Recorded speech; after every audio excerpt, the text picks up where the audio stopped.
4 PM news network में दोस्तों आपका स्वागत है। मैं हूं आपके साथ राशिद जहीर।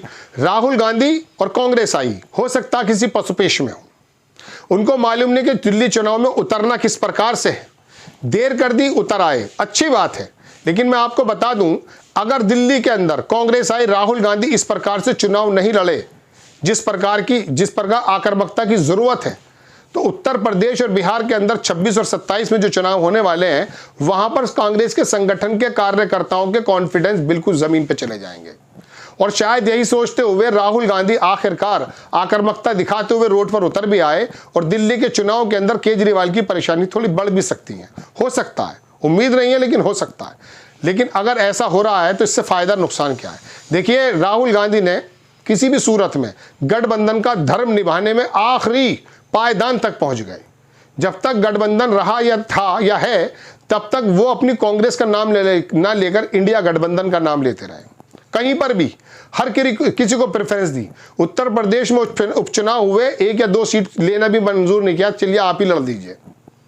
हर जगह उन्होंने आकर के लालू प्रसाद यादव हो या स्टालिन हो या वहां शरद पवार हो, सब लोगों को आगे रखते हुए जिस प्रकार का बड़ा दिल राहुल गांधी और कांग्रेस ने दिखाया है, वो वाकई इंडिया गठबंधन के धर्म के मुताबिक था। लेकिन ममता बनर्जी, शरद पवार या केजरीवाल, क्या इनके बारे में आप कह सकते हो? आज की तारीख में अगर मैं आपसे कहूं कि इंडिया गठबंधन न कभी था न कभी है, और जब जरूरत होगी तो हो जाएगा, ये मैं पहले के एपिसोड बना चुका हूं। लेकिन आज की तारीख में इंडिया गठबंधन कहीं मौजूद नहीं है। इसका कोई ऑफिस, इसका कोई मैनिफेस्टो, कोई मिनिमम जो प्रोग्राम बनते हैं, ऐसा कोई मैनिफेस्टो कोई नहीं है। अलबत्ता केजरीवाल का जो व्यक्ति है, नाम का व्यक्ति, ये बार बार गठबंधन को तोड़ने की कोशिश जरूर करता है। जेल से केजरीवाल जी आए, हरियाणा में उन्होंने जाकर के अपने कैंडिडेट खड़े कर दिए। कोई मशवरा नहीं किया, कोई बातें नहीं की। हालांकि कांग्रेस के नेता भी इस बात के पक्ष में नहीं थे, लेकिन फिर भी इन्होंने आकर के वहां पर जितना भी नुकसान हो सकता था वो नुकसान कराया। 1-1.5-2% ही सही, लेकिन नुकसान किया। आने वाले वक्त में मैं दोस्तों बता दूं कि इंडिया गठबंधन को ममता केजरीवाल हो, और आपको शरद पवार का तो पता चल ही गया है। सब लोगों ने, इधर अखिलेश यादव ने जिस प्रकार से केजरीवाल को सपोर्ट किया, सपोर्ट से उनके कुछ नहीं बनता है दिल्ली प्रदेश में। याद रखिएगा, केजरीवाल अपनी ताकत से, अपनी मेहनत से उस बल पर खड़ा है जहां पर वो जीतने के कगार पर है। लेकिन वो गठबंधन का धर्म कभी नहीं निभाएंगे, ये ध्यान रखिएगा। क्योंकि गठबंधन बनते समय भी इन्होंने किस प्रकार से अल्टी पल्टी मारी थी, पूरे देश ने देखा, और आने वाले समय में भी ऐसा ही होने वाला है। तो राहुल गांधी और कांग्रेस को अपने संगठन को मजबूत करके आगे बढ़ना चाहिए, जैसा कि वो दिल्ली में कुछ दिख भी रहा है।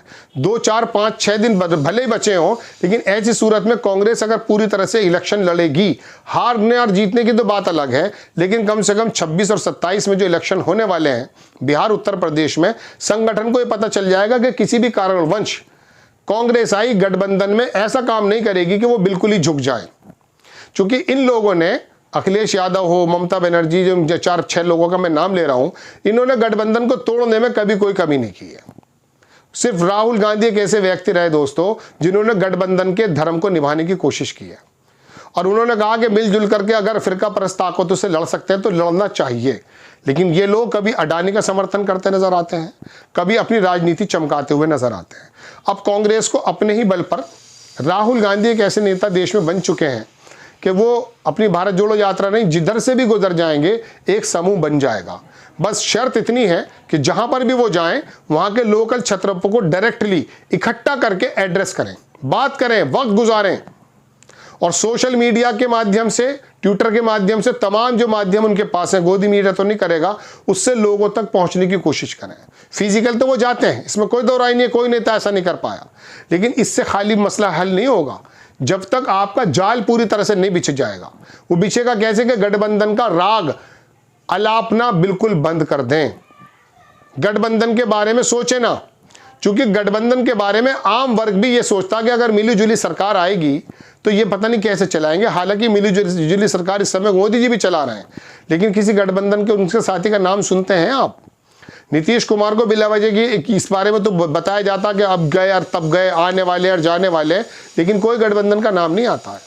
वहां मोदी जी और भाजपा और आरएसएस का ही नाम होता है। इसी तरह से कांग्रेस को पूरे औरा में, पूरे देश में इस प्रकार से अपने आप को स्प्रेड करने वाली पोजीशन दिख रही है, और करना चाहिए भी, कि वो अकेले ही जब मजबूत आप हो जाएंगे तो ये छोटे छोटे गठबंधन ही अपने आप आपके सामने आने लगेंगे। अपने आप आ जाएंगे। अखिलेश यादव ने ताकत दिखाई थी इस बार के इलेक्शन से। पिछली बार उन्होंने सब लोगों से 2019 में फैसला किया, 2017 में उन्होंने फैसला किया, सबके साथ वो लड़े। सॉरी 2022 की बात कर रहा हूं मैं। 2022 के इलेक्शन में छोटे छोटे दल सबको इकट्ठा किया उन्होंने, लेकिन जैसे चुनाव के अंदर 100-125 सीट तो उनकी आई, लेकिन बहरहाल जब वो खत्म हुए तो सब लोग भाग गए, आपने देखा होगा। लेकिन 2024 में देखा आपने क्या हुआ, वो चंद्रशेखर आजाद को भी एक सीट देने को तैयार नहीं थे, क्योंकि उनको मालूम था कि इन लोगों को सींच करके 2022 में जो मैंने बड़ा किया है, अब ये लोग अपने अपने राग अलापेंगे। और हुआ ये है, राजभर कितनी जल्दी भाग करके क्या क्या वो राग अलापने लगे थे, आप पूरे देश ने देखा है। लेकिन जब मजबूत हो गए अखिलेश यादव और 37 सीटें और 6 सीटें कांग्रेस के साथ आ गई, तो हुआ क्या, अब देश के अंदर उन्हें प्रधानमंत्री के रूप में भी देखा जाने लगा था। समाजवादी पार्टी के लोग कहते थे, वो बात अलग है, लेकिन कांग्रेस ने भी जस्ट डबल करके दिखाया। 44 से 99 और 99 से 200 होना कोई प्रॉब्लम की बात नहीं है। सिर्फ अपने आप को यह दिखाना है कि मेरी अगुवाई में कोई आएगा तो आएगा, अलबत्ता हम इसका राग अलापना छोड़ेंगे, हम ही सक्षम है। और पूरे देश में समाजवादी पार्टी नहीं है, पूरे देश में ममता बनर्जी की पार्टी नहीं है, स्टालिन की पार्टी नहीं, कांग्रेस हर जगह मौजूद है। जहां पे कांग्रेस को अगर साउथ में करना है तो कर ले, लेकिन अकेले चलने की ताकत अगर उसके अंदर आ गई है राहुल गांधी की वजह से, और वो ऐसा करने लगते हैं, तो दोस्तों याद रखिएगा, मैंने आपको कल एक एपिसोड बनाया था, आप देखिएगा कि अब ब्लैक एंड व्हाइट बहुत स्थिति क्लियर है। गठबंधन टूट चुका नहीं है ही नहीं जमीन पर। केजरीवाल का जहन अलग, शरद पवार का जहन अलग, बल्कि अभी पिछले दिनों तो शरद पवार भी सुना विलय होने जा रहा था अजीत पवार के साथ, और उसके बाद फिर केंद्र में उनकी बेटी की ऐसी भी चर्चा आ रही थी। सही या गलत बात अलग है, लेकिन ये लोग अपनी अपनी राजनीति में ये सोचने लगे कि हम ही, हमारे आगे कोई नहीं है। उत्तर प्रदेश में अखिलेश यादव के सामने ऐसा सोचते हैं शायद कि वो उनके सामने कोई नहीं है, स्टालिन को भी अपनी दुनिया नजर आती है। तो राहुल गांधी तो पूरे देश में, कांग्रेस तो पूरे देश में छाई हुई है। तो गठबंधन खत्म है, गठबंधन का कोई मतलब नहीं है। हाँ, जब जरूरत पड़ेगी, सपोज करो लोकसभा के इलेक्शन अगले साल हो और ये लोग लड़ जाएं, उसके बाद ये भारतीय जनता पार्टी को हटाने के लिए 1 मिनट में इकट्ठे हो जाएंगे। तो गठबंधन बनाना अब की तारीख में कोई बड़ा काम नहीं है, क्योंकि इनको भी मालूम है कि कांग्रेस तो बहुत देर में खत्म करेगी इनको, लेकिन मोदी जी या मिसाल के तौर पर भारतीय जनता पार्टी, छोटे छोटे जो ये दल हैं, इनको बहुत जल्दी खत्म कर देगी।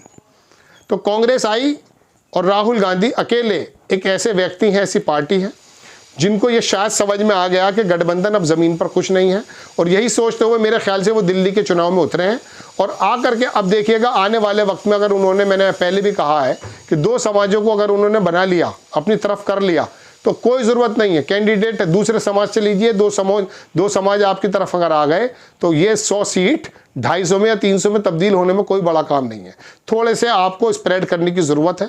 ये एक कांग्रेस आई की तमाम एक्टिविटीज़ से, उनके प्रवक्ताओं की, नेताओं की एक्टिविटीज़ से जो मुझे महसूस हुआ दोस्तों, वो मैंने आपके सामने रखा है। आपको खबर कैसी लगी अपनी राय कमेंट्स बॉक्स में ज़रूर दीजिए। चैनल को सब्सक्राइब कीजिए, शेयर कीजिए। नेक्स्ट टाइम में किसी खबर के साथ हाजिर होता हूँ। जय हिंद।